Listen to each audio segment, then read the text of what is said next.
오늘 우리 하나님이 주신 말씀은 누가복음 5장 1절에서 11절 말씀입니다. 누가복음 5장 1절에서 11절 말씀입니다. 제가 가진 성경에는 신약 95페이지쯤에 있습니다. 찾았으면 우리 함께 이 말씀을 같이 읽겠습니다. 시작. 무리가 몰려와서 하나님의 말씀을 들을새 예수는 게네사렛 호숫가에 서서 호숫가에 배 두 척이 있는 것을 보시니 어부들은 배에서 나와서 그물을 씻는지라. 예수께서 한 배에 오르시니 그 배는 시몬의 배라. 육지에서 조금 떼기를 청하시고 앉으사 배에서 무리를 가르치시더니 말씀을 마치시고 시몬에게 이르시되 깊은 데로 가서 그물을 내려 고기를 잡으라. 시몬이 대답하여 이르되 선생님, 우리들이 밤이 새도록 수고하였으되 잡은 것이 없지만은 말씀에 의지하여 내가 그물을 내리리이다 하고 그렇게 하니 고기를 잡은 것이 심히 많아 그물이 찢어지는지라. 이에 다른 배에 있는 동무들에게 손짓하여 와서 도와달라 하니 그들이 와서 두 배의 채움에 잠기게 되었더라. 시몬 베드로가 이를 보고 예수의 무릎 아래에 엎드려 이르되 주여 나를 떠나소서 나는 죄인이로소이다 하니 이는 자기 및 자기와 함께 있는 모든 사람이 고기 잡힌 것으로 말미암아 놀라고 세베대의 아들로서 시몬의 동업자인 야고보와 요한도 놀랐음이라. 예수께서 시몬에게 이르시되 무서워하지 말라. 이제 후로는 내가 사람을 취하리라 하시니 그들이 배들을 육지에 대고 모든 것을 버려두고 예수를 따르니라. 아멘.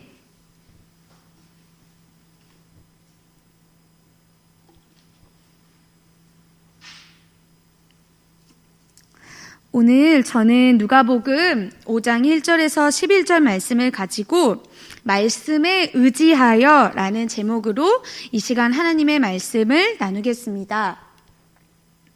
먼저 예수님의 요구가 있었어요. 이 오늘 우리가 읽은 누가복음 본문은요, 마태복음 4장 18절에서 22절, 그리고 마가복음 1장 16절에서 20절에도 같이 나오는 이야기예요. 근데 좀 달라요. 마태복음과 마가복음에서는 예수님이 시몬과 그의 형제 안드레를 보고 나를 따라오너라, 내가 너희를 사람 낚는 어부로 삼겠다 하셔서 그 두 사람이 따라 나섰어요. 그리고 세베대의 아들 야고보와 요한도 부르셨어요. 그리고 그들이 또 따라 나섰어요. 근데 오늘 우리가 읽은 누가복음에서는 이 예수님이 제자들을 부르신 이 상황이 좀 더 자세하게 소개가 되고 있어요.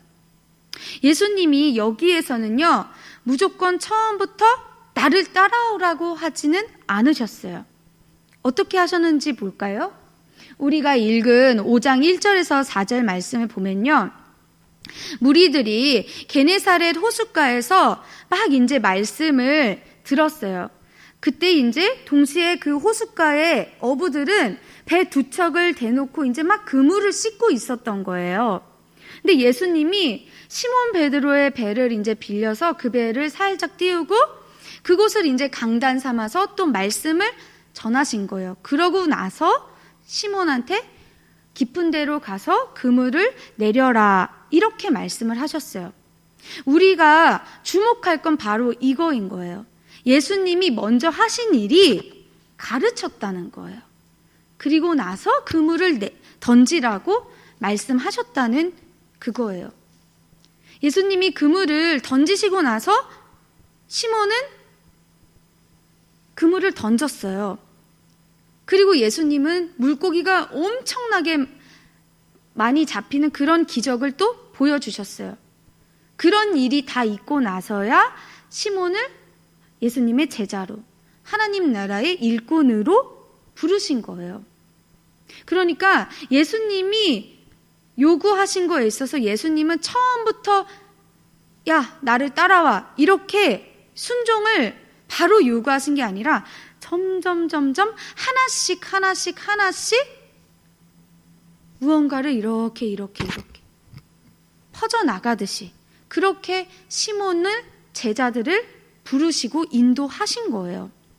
아니 좀 뭔가 일을 빨리 진행하려고 그러면 아니 예수님은 하나님의 능력을 가지신 분이니까 그냥 바로 원하시는 대로 휙휙 할 수도 있잖아요. 아, 그냥 이렇게 해 저렇게 해 그럴 수도 있잖아요. 왜냐하면 능력이 있으신 분이니까. 근데 예수님은 그렇게 하지 않으신 거예요. 왜 그럴까요? 예수님이 당신의 사역에 참여시키기 위해서 제자로 부르실 때, 또 우리를 인도하실 때 우리의 눈높이를 맞춰주시는 분이신 거예요. 우리의 눈높이를 맞춰주신다는 건 우리의 상황도 아시고 우리의 형편도 아시고 우리의 사정도 아시고 우리의 수준도 아시는 거예요. 믿음의 수준도 아시는 거죠. 그래서 우리가 주님을 따라갈 수 있도록 그 눈높이도 맞춰주시고 같이 가는 이런 보폭도 맞춰주시면서 우리를 인도해 주시는 그런 겸손하고 온유하신 분이신 거예요. 그냥 날 따라와 해가지고 우리가 뭐 알지도 못하는데 막 그냥 어버버버버버 하면서 그렇게 따라가는 게 아니라 예수님의 복음이 무엇인지, 그리고 예수님의 복음을 듣고 우리가 어떻게 반응할 건지 그거를 믿고 순종하면서 따라가도록 예수님이 우리한테 알려주시는 거예요. 뭘? 예수님이 누구신지, 그리고 주님의 말씀이 무엇인지 계속 말씀을 통해서 알려주시면서 믿음을 점차적으로 요구하시는 거예요. 그렇게 예수님은 아주 인격적인 분이신 거예요. 그래서 그런 예수님의 천천히 단계별로 이렇게 요구하시는 그 믿음이 있고 그 이런 인도하심이 있기 때문에 우리의 믿음도 조금씩 자라날 수 있는 거죠. 3절을 보니까요, 예수님이 배에 오르셔서 무리를 가르치셨다고 나와요. 예수님이 가르치신 게 무엇이었을까요? 우리가 잘 아는 대로 하나님 나라 복음을 가르쳐 주신 거예요. 말씀을 가르쳐 주신 거예요. 특별히 말씀을 사람들이 깨닫고 또 쉽게 알 수 있도록 풀어서 가르쳐 주신 거예요. 예수님이 사람들이 모인 곳에서 함께 앉아서 말씀을 가르치신 그 모습을 한번 우리가 이렇게 떠올려 봐요. 그러면 그런 모습을 떠올렸을 때 막 예수님이 뭔가 막 강압적으로 막 이거에 저거에 막 이렇게 뭔가 막 분노에 차서 막 세게 그렇게 가르치고 막 연설하셨을까요? 예수님은 하나님 나라의 복음을 그렇게 외치신 게 아니라 복음을 듣고 싶어서 모인 사람들, 예수님을 만나고 싶어서 몰려오는 그 사람들을 너는 안 돼 이렇게 하시는 것도 아니고 그 사람들이 다 모이도록 내쫓지 않으시고 그들 가까이에서 그들 곁에서 그들이 쉽게 깨닫고 알고 누릴 수 있도록 그들 곁에서 같이 하나하나 다 알려주신 그런 가르침을 주셨어요. 그러니까 이렇게 곁에 앉아서 같이 가르쳐주고 계속 말씀해 주시면 듣는 사람들도 더 마음이 열리지 않겠어요? 막 뭐라고 막 강압적으로 말하는 것보다 그렇게 듣는 사람들의 귀도 열리고 마음도 열리고, 그리고 또 들어보니까 너무너무 놀라운 가르침이야, 하나님 나라의 복음이. 그러니까 계속 듣고 싶었을 거란 말이에요. 예수님은 우리가 얼마나 연약하고 또 아주 잠깐의 것들에도 흔들리기 쉬운지 아시기 때문에 이렇게 말씀으로 먼저 우리의 마음을 열 수 있도록 하나하나 가르쳐 주신 거예요. 말씀이 들어야지 믿음이 생기잖아요. 그 믿음이 생기고 믿음이 착착착착 쌓여야지 또 순종할 수 있기 때문에, 그렇게 예수님은 우리에게 왜 순종해야만 하는지를 이렇게 말씀으로 먼저 가르쳐 주셨다는 것. 그래서 우리도 그냥 무턱대고 순종하는 것도 너무너무 귀하지만 왜 순종을 해야 되는지, 왜 순종이 귀한 건지 말씀을 접해야만 더 알아갈 수 있는 거예요. 깨달을 수 있는 거고, 또 계속 더 많이 알고 듣고 깨닫고 해야만 정말 내 걸로 믿고 따라갈 수 있는 거죠. 그래서 말씀을 듣는 것도 중요하고 말씀을 가르치는 것도 중요하고 말씀을 먹는 것도 너무너무 중요한 거예요. 그러니까 우리도 이 더 큰 믿음, 이 순종할 수 있는 그 믿음, 순종하는 믿음을 키워나가기 위해서 말씀 듣기를 더 사모하는 우리가 되기를 축복합니다. 두 번째로는요, 시몬 베드로의 순종이었어요. 누가복음 5장 4절에서 7절에 나오죠. 깊은 데로 가서 그물을 내려 고기를 잡으라고 예수님 말씀하셨어요. 그랬더니 시몬이 어떻게 했죠? 순종을 했어요. 그물을 내렸어요. 근데 앞서서 뭐라고 말하냐면 5절에 밤이 새도록 수고하였는데 잡은 것이 하나도 없대요. 눈에 보이는 게 없는 거예요. 밤새도록 수고를 했는데. 그리고 앞에서 2절에서 어부들은 배에서 나와서 그물을 씻고 있었대요. 그물을 씻는 거면 이미 고기잡이 일이 다 끝났으니까 그렇게 정리하는 거 아니었겠어요? 근데 다시 그물을 그 큰 그물이었을 텐데 그걸 던지라고 하면은 좀 번거로웠을 수도 있을 거 아니에요. 근데 베드로는 어떻게 했어요? 잡은 것이 하나도 없습니다. 그런데 내가 예수님의 말씀에 의지해서 그물을 내리겠습니다 라고 한 거예요. 이게 엄청난 믿음이고 순종이라는 거예요. 눈에 보이는 건 하나도 없어. 근데 내가 그냥 안 할 수도 있고, 내 생각에는 고기잡이도 끝났고 나는 청소도 다 했고, 뭐 밤새도록 했는데도 물고기 하나 없는데 던져봐야 뭐 하겠어. 귀찮기만 하지. 이렇게 생각하고 자기가 아는 대로만 그냥 판단할 수도 있는데, 그렇게 하지 않고 그냥 예수님 말씀을 따랐다는 거예요. 바로. 심지어 그 말씀을 의지해서. 주님이 원하시는 순종이 바로 이런 거라는 걸 우리에게 알려주시는 거예요. 무슨 말이냐? 이렇게 베드로처럼, 베드로는 어부였잖아요. 고기를 잡는 게 일이었어요. 그러니까 얼마나 잘 알고 있었겠어요. 어떻게 하면은 잘 잡을 수 있고, 이렇게까지 밤새도록 못 잡았으면 여기는 이제 안 되는 곳이라고 생각을 했을 수 있단 말이에요. 눈에 보이는 게 그러니까 시간과 수고를 들였는데. 근데 그냥 그런 거 다 차치하고 그냥 다 밀어놓고 말씀에 의지해서 따랐다는 거. 그러니까 결국에 내 생각이나 내가 여기는 나의 어떤 방법들이나 내 판단이나 이런 게 아니라 정말 있는 그대로 하나님의 말씀을 의지하는 그 순종. 이런 순종에는요, 먼저 겸손한 마음이 있는 거예요. 내가 주님을 따르겠습니다. 나는 주님의 말씀을 믿겠습니다. 이 겸손함과 더불어 가난한 마음이 그 안에 있는 거죠. 아무것도 잡지 못했어요. 가져가야 되는데 아무것도 없어요. 나는 아무것도 없어요. 근데요, 저는요, 한번 주님의 말씀을 의지할게요. 저 주님의 말씀을 믿어볼게요. 믿을게요. 하고 그 가난한 마음으로 주님의 말씀을 더 의지하면서 나아간 거예요. 우리가 심령이 가난한 자는 어떻다고 하죠?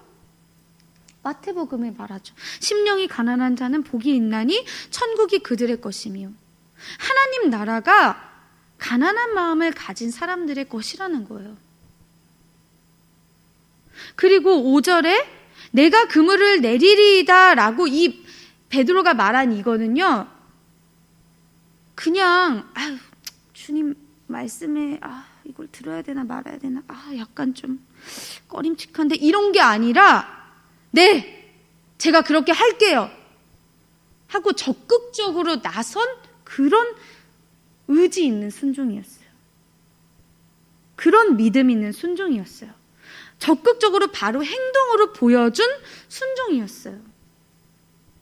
히브리서 11장 8절에요. 믿음으로 아브라함은 부르심을 받았을 때 순종하여 장래의 유업으로 받을 땅에 나아갈새 갈 바를 알지 못하고 나아갔으며 라고 말했어요.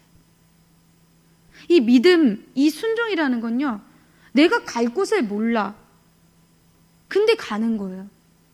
나한테 고기는 하나도 없어. 근데 던지는 거예요. 왜? 그렇게 하라고 하셨으니까. 이런 적극적인 순종. 다시 말해서 주님이 기뻐하시는 건 주님을 의지하는 그 겸손한 마음을 가지고 내 생각과 판단이 아니라 말씀에 적극적으로 따르는 실천인 거예요. 실천. 아니 하나님이 이런 순종을 어떻게 안 기뻐하시겠어요? 이런 순종은 결국에 주님이 하시는 그 말씀에 능력과 권세가 있다는 걸 내가 인정하는 거예요. 그런 믿음이 깔려 있는 거예요.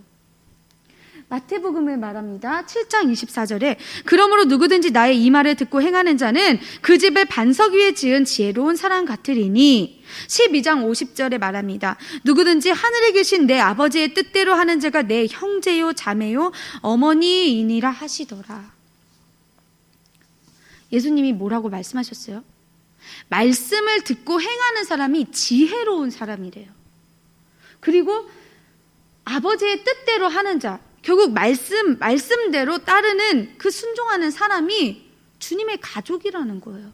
그 정도로 순종이 너무너무 귀하다는 거예요. 실천하는 순종이 너무너무 귀하다는 거.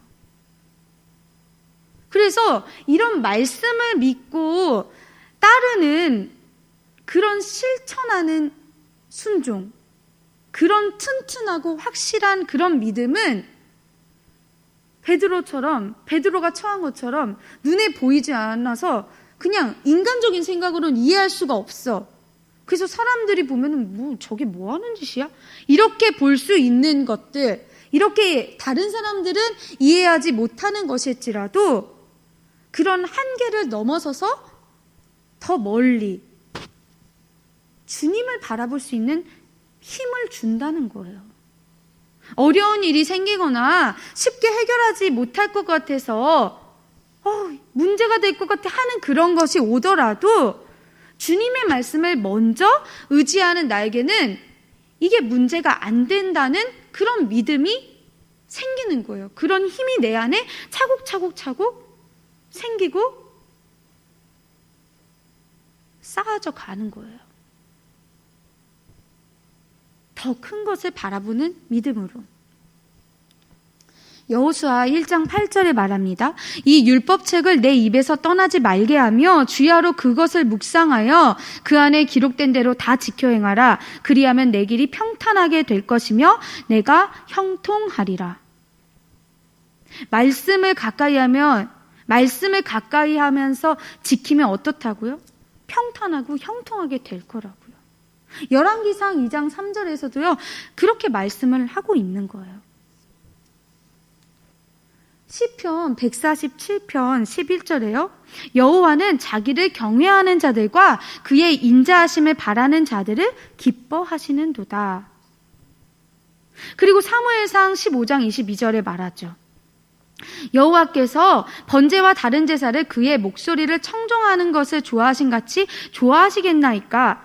순종이 제사보다 낫고 듣는 것이 순양의 기름보다 나으니. 이 구절들은 뭘 말해줘요? 주님의 말씀대로 찾고 주님의 말씀대로 살면 형통하게 인도하신다는 거예요. 그러면 이 말씀을 찾는 사람들은 기본적으로 하나님을 경외하니까 믿으니까 말씀을 찾겠죠. 그럼 말씀을 찾고 거기서 끝나는 게 아니라 지키려고 행하고 순종하는 거예요. 이 순종이 제사보다 낫다고까지 말한 이 하나님이 그런 순종하는 삶을 보면, 그런 믿음을 보면 얼마나 기뻐하시겠어요.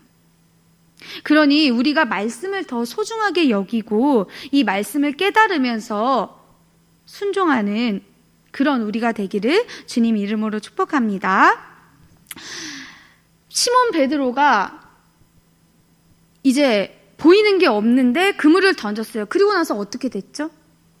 그물을 던지고 그 순종을 했더니 일어난 일은 세상에 그물이 찢어질 만큼 배 두 척을 가득 채워서 그 배들이 점점 가라앉을 만큼 엄청난 고깃대를 잡았어요. 눈으로 직접 보고 직접 자기 일로 경험을 한 거예요. 얼마나 놀랐을까. 이게 뭔 일이야?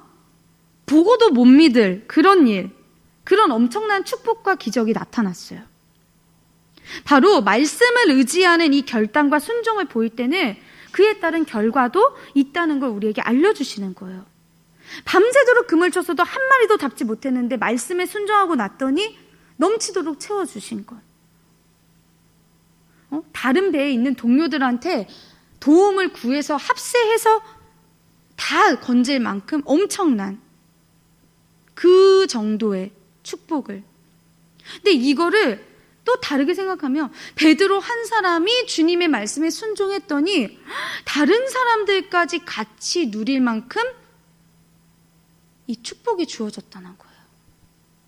다른 사람도 같이. 우리가 한 사람이 순종함으로 받게 되는 이 놀라운 유익과 축복에 주목할 필요가 있다는 거예요. 우리가 대표적으로 떠올릴 수 있는 사람이 누구일까요? 예수님이에요.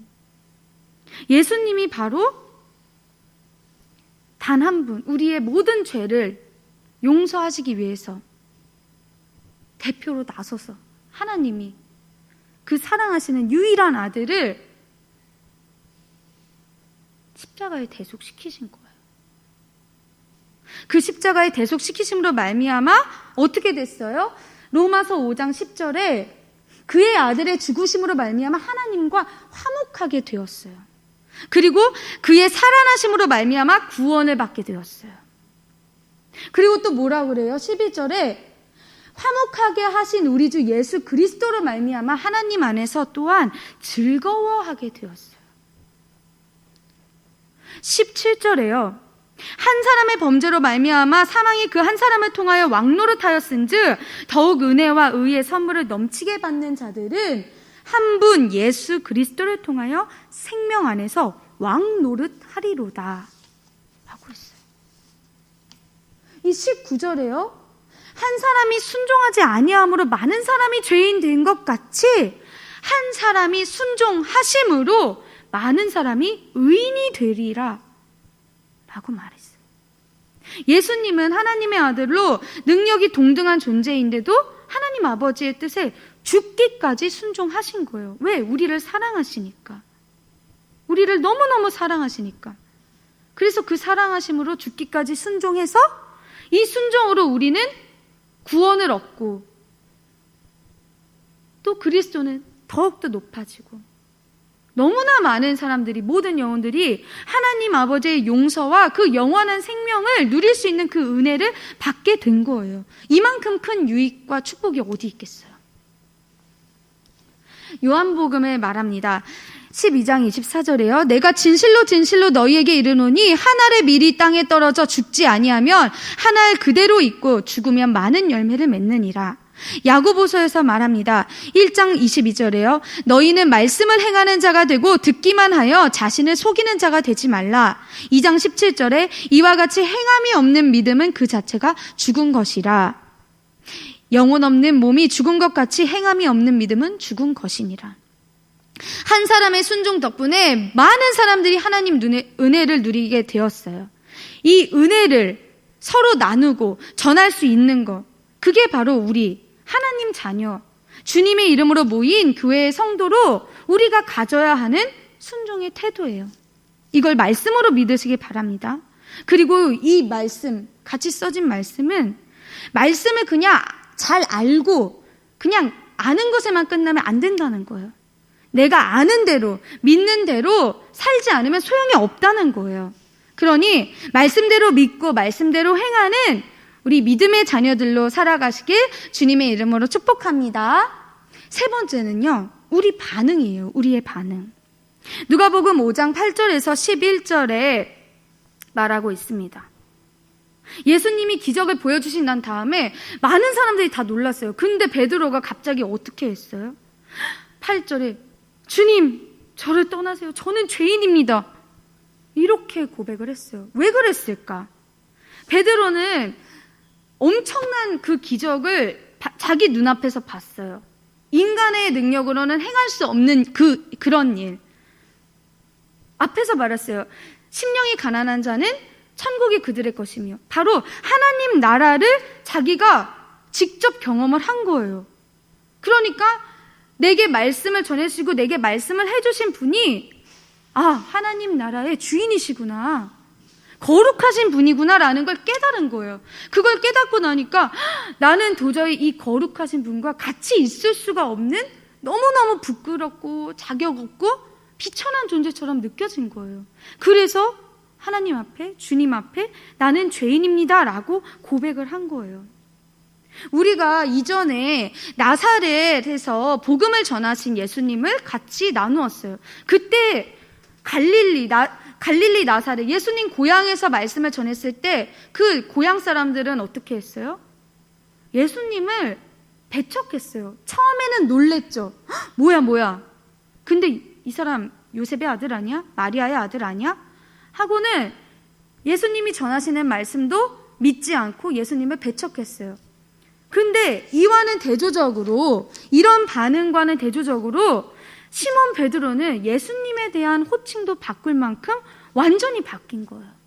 5절에서는 선생님이라고 말해요. 근데 8절에서는 주여라고, 주님이라고 부르고 있어요. 예수님이 인간 이상의 존재이신 걸 시몬 베드로는 확인을 한 거예요. 인지한 거예요. 이분은 다른 분이구나. 이 예수님의 거룩함과 능력 앞에 그 자기의 반응을 있는 그대로 고백한 거예요. 그걸 보여준 게 바로 8절인 거예요. 마태복음, 마가복음에서 말하듯이 시몬 베드로는요, 나중에 너희가 나를 누구라 하느냐 할 때도 주는 그리스도시요 살아계신 하나님의 아들이시니이다 라고 고백했어요. 그러니 우리도 주님의 말씀 앞에, 주님의 거룩함 앞에는 나는 아무것도 아닌 부끄러운 죄인임을 발견하고 깨닫고 주님 앞에 나의 죄인됨을 고백해야 된다는 거예요. 그런 가난한 마음과 주님만을 높여드리는 겸손한 마음이 있어야 한다는 거예요. 주님이 행하시는 모든 것에 나는 낮아지고 주님만 높여드리는 그런 입술의 고백이 우리에게 있기를 주님 이름으로 축복합니다. 베드로가요, 놀래서 막 이렇게 고백한 것처럼 예수님 능력을 본 사람들 다 놀랬어요. 근데 이렇게 놀라고 두려워한 반응은 너무너무 당연한 거였어요. 왜? 예수님이 신적인 존재였기 때문에. 근데 그런 예수님을 보고요, 예수님은 10절에 무서워하지 말라라고 하셨어요. 안심시켜 주신 거예요, 또 사람들을. 너무너무 사력 있고 너무너무 섬세하신 그런 예수님의 이런 면모가 또 있는 거예요. 그리고 나서는 이제 후로는 내가 사람을 취하리라고 말씀을 하셨어요. 예언을 하신 거죠. 그랬더니 그 말씀이 어떻게 했어요? 그들이 배들을 육지에 대고 모든 것을 버려두고 예수를 따르니라고 했어요. 베드로만 그랬을까요? 아니라는 거예요. 그들이라고 나오죠. 11절에. 그들은요, 시몬 베드로와 함께 시몬의 동업자인 야고보와 요한, 그리고 지금 이 누가복음 9절에선 빠져있지만 마태복음, 마가복음에 나와있듯이 시몬의 동생인 안드레까지 함께 주님을 따라 나선 걸 말해주고 있는 거예요. 그래서 그 본문이 마태복음 4장 18절에서 22절, 또 마가복음 1장 16절에서 20절에 나오는 거예요. 예수님이 너희가 사람을 취하리라, 사람을 낚는 어부가 되게 하겠다고 하신 거는 예수님이 제자들을 부르셔서 영혼 구원하시는 일에 쓰신다는 거예요. 복음을 전하면서 많은 영혼들을 생명의 길로 가도록 하겠다라는 거예요. 이렇게 부르심을 받은 제자들이 보여준 반응은 모든 것을 버려두고 따라 나선 거예요. 그 모든 것에는요, 진짜 완전히 다 버려두는 거예요. 내가 이전까지 살았던 모든 생활과 삶의 모습을 다 버리고 새롭게 나아가는 결단인 거예요. 얼만큼 버렸냐면요, 이 마태복음, 마가복음 본문을 보면은 배도 버려두고, 야고보와 요한은 배에 아버지 세베대도 남겨두고 예수님을 따라갔어요. 무엇을 위해서? 영생을 위해서 따라간 거예요. 영생을. 누가복음 18장 29절 30절에요. 이르시되 내가 진실로 너희에게 이르노니 하나님의 나라를 위하여 집이나 아내나 형제나 부모나 자녀를 버린 자는 현세의 여러 배를 받고 내세의 영생을 받지 못할 자가 없느니라 하시니라. 모든 걸 다 버리고 주님을 따라 나섰을 때 영생이 있다는 거. 그 영생을 위해서 이렇게 주님을 따라간다는 거. 그걸 말씀으로 믿으시기 바랍니다. 그래서 이 뒤에 말씀들도 다 그 말씀인 거예요. 내 이름을 위하여 집이나 형제나 자매나 부모나 자식이나 전토를 벌인 자마다 여러 배를 받고 영생을 상속하리라는 그 말씀이요. 그리고요, 이 영생을 얻는 건 결국에 순종이 아니면 할 수 없다는 거예요. 믿음과 순종이 아니면 우리가 누릴 수 없다는 거죠. 우리가 바로 교회라는 이름으로 모인 것도 이걸 위해서인 거예요. 함께 주님이 주시는 영원한 생명을 누리면서 주님을 따르는 거죠. 주님이 맡겨주신 사명, 뭐죠? 영혼을 구원하는 거예요. 그거에 같이 동참하고 협력하는 사람들, 그 공동체가 바로 교회라는 거예요. 그래서 말씀에서는 우리가 한 몸에 많은 지체를 가졌으나 같은 기능을 가진 것이 아니다. 그러나 한 몸이 되어서, 누구 안에서? 그리스도 안에서 한 몸이 되어 서로 지체가 되었다는 거예요. 그리고 또 말하죠. 고린도서에 우리는 하나님의 동역자들이요 너희는 하나님의 밭이요 하나님의 집이니라. 우리의 이 완전한 터는 예수 그리스도밖에 없어요. 이 예수 그리스도라는 터 위에 세우심을 받은 자가 바로 우리예요.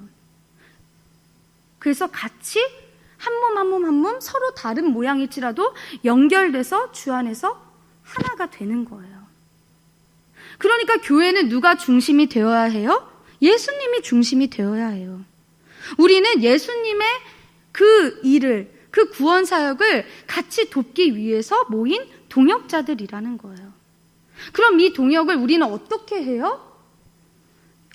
빌립보서에 말합니다. 2장 2절에요. 마음을 같이하여 같은 사랑을 가지고 뜻을 합하며 한 마음을 품어 아무 일에든지 다툼이나 허영으로 하지 말고 오직 겸손한 마음으로 각각 자기보다 남을 낮게 여기고 각각 자기 일을 돌볼 뿐더러 또한 각각 다른 사람들의 일을 돌보아 나의 기쁨을 충만하게 하라. 또 말합니다. 빌립보서에요. 주 안에서 같은 마음을 품으라. 그리고 3절에 나의 동역자들을 도우라. 그 이름들이 생명책에 있느니라. 그리고 또 말하죠. 주 안에서 항상 기뻐하라. 내가 다시 말하노니 기뻐하라. 말씀을 종합하면요, 우리는 예수님의 이름으로 교회에 모였어요. 같이 예배드리고 또 같이 전도하고 같이 교제하고 같이 사랑하고, 이런 모든 것들은 우리 모습은 다 달라도 같은 부르심을 받았기 때문에 하나가 될 수 있는 그 중심이 있는 거예요. 그러니까 우리가 이런 부르심을 귀하게 여기고 주님이 기뻐하시는 그 믿음과 협력으로 함께 믿음의 삶을 살아가기를 우리 이 시간 또 이 말씀을 기억하면서 한 주간도 주님 안에서 함께 하나가 되는 그런 삶으로 살아내면 좋겠습니다.